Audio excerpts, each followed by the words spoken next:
Top mechanic group நண்பர்கள் அனைவருக்கும் வணக்கம். நாகர்கோவிலேருந்து பிஎன் பைக் குமார்.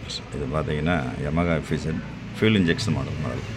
இதில் என்ன ஒரு கம்ப்ளைண்ட்னா, அந்த RR வந்து ஃபால்ட் ஆகி பேட்டரியும் போயிடுச்சு, பல்பும் ஹெட்லைட் பல்பு பீஸ் போயிடுச்சு. நல்ல இன்ஜெக்டர் அடிப்பதுக்கு முன்னாடியே இது பண்ணிட்டாங்க. இதுக்கு வாங்கி போட்டாலும் ஒரிஜினல் வந்து சக்ஸஸ்ஃபுல் இல்லை, இந்த வண்டிங்க இல்லை.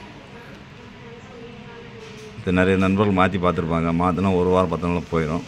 ஏன்னா இது வந்து கம்பெனியில் சைனா தான் வருது. இது ஆனால் அதுக்கு மாற்று வழியாட்டு ஏற்கனவே எஃபிஜெட்டுக்கு 6000 வந்து நம்ம ஆல்ட்ரேஷன் பண்ணியிருக்கோம். அதாவது 4 பின் சாக்கெட்டுன்னு சொல்லுவோம்.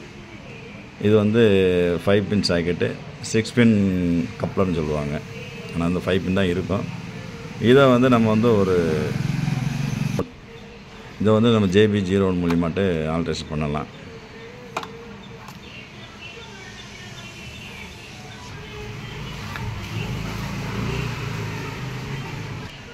ஆனால் இன்ஜெக்டர் வண்டினாலே உங்களுக்கு டிசி சப்ளை வந்து கரெக்டான ஒரு சார்ஜபிள் இருக்கணும். இருந்தால் தான் கரெக்டாக இருக்கும். இல்லைன்னா இன்ஜெக்டர் ECU எல்லாமே அடிபட்டுரும். இது 6000 பார்த்திங்கன்னா டேங்கு கீழே தான் வரும்.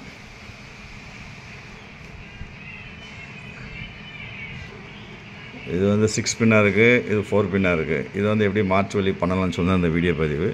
இந்த ஆல்ட்ரேஷன் குறைஞ்சபட்சம் ஒரு 10 வருஷமாகவே பண்ணிகிட்ருக்கோம். 10-15 வருஷமாக இந்த ஆல்ட்ரேஷன் தான் பண்ணிகிட்டு இருக்கோம். ஏற்கனவே எஃபிஜெட் போட்ட வீடியோ பதிவுகள் வந்து நிறைய நண்பர்கள் இப்போ ஆந்திரா கர்நாடகா வரைக்கும் பண்ணுறாங்க மெக்கானிக் நண்பர்கள். இந்த ஆல்ட்ரேஷன் இந்த வண்டியில் வந்து 6000 போயிட்டே இருக்குங்க. எஃபிஜெட்டில் பல்பு பீஸ் போகும், பேட்டரி போயிடும். இது சிம்பிளான மெத்தட் தான் இந்த JB01. இந்த பின்னு கட் பண்ணாமல் எப்படி பண்ணலான்னு சொல்லி தான் வீடியோ. இந்த 6000 பார்த்திங்கன்னா பழைய பல்சர். இந்த கப்ளரை மட்டும் நம்ம ரிமூவ் பண்ணிவிட்டு இந்த கப்ளர் கூட ஜாயின் பண்ணணும். அவ்வளோதான் அது விஷயம். ஏன்னா அது 2 பேஸ்னால நமக்கு 2 பேஸ் 6000 பேஸ் கணக்கே போட்டுடலாம். பின்னு தான் வந்து 5 இருக்கும், ஆனால் 2 பேஸ் தான். அது எப்படின்றத அவங்க பார்க்கலாம். கப்ளர் ரிமூவ் பண்ணுறதுக்கு சின்ன ஒரு டெஸ்டர் தான் வரும். டெஸ்டர்னால் ஒரு சின்ன ஸ்க்ரூட்ரைவர் தான், நல்லா போகும். கப்ளர் பின்னை வந்து நம்ம ரிமூவ் பண்ணிக்கலாம். கப்ளர் ரிமூவ் பண்ணிட்டோம். இது 4 பின்னு கப்ளரு, இது வந்து 6 பின் கப்ளர். நல்ல வித்தியாசம். இதை அப்படியே ஜாயின் பண்ணி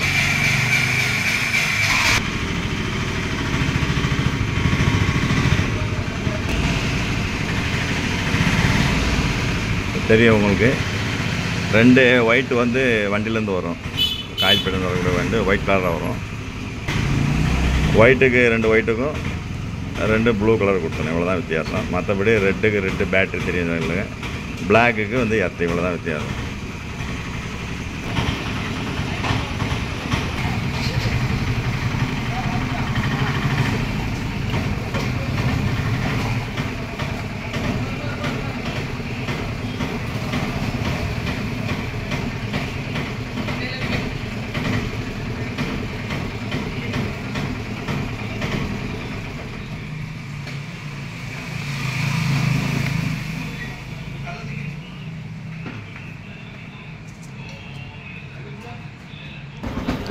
வண்டி ஸ்டார்ட் பண்ணிட்டோம்.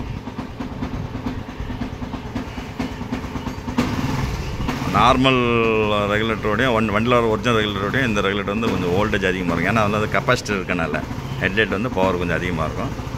ஒரு லைஃப் லாங் வரும். லைஃப் லாங்கில் ஒரு 3-4 வருஷம் வரும். ஆனால் ஒரிஜினல் வந்து 1 மாதத்தோட போயிடும் சிலதில்.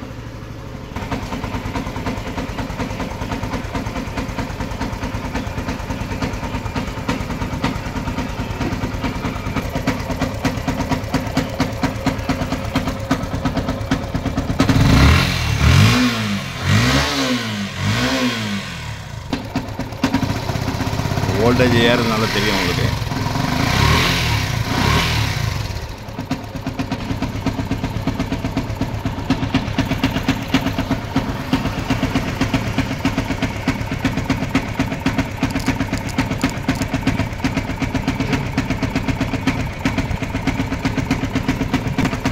தேங்க்ஸ் நண்பர்களே.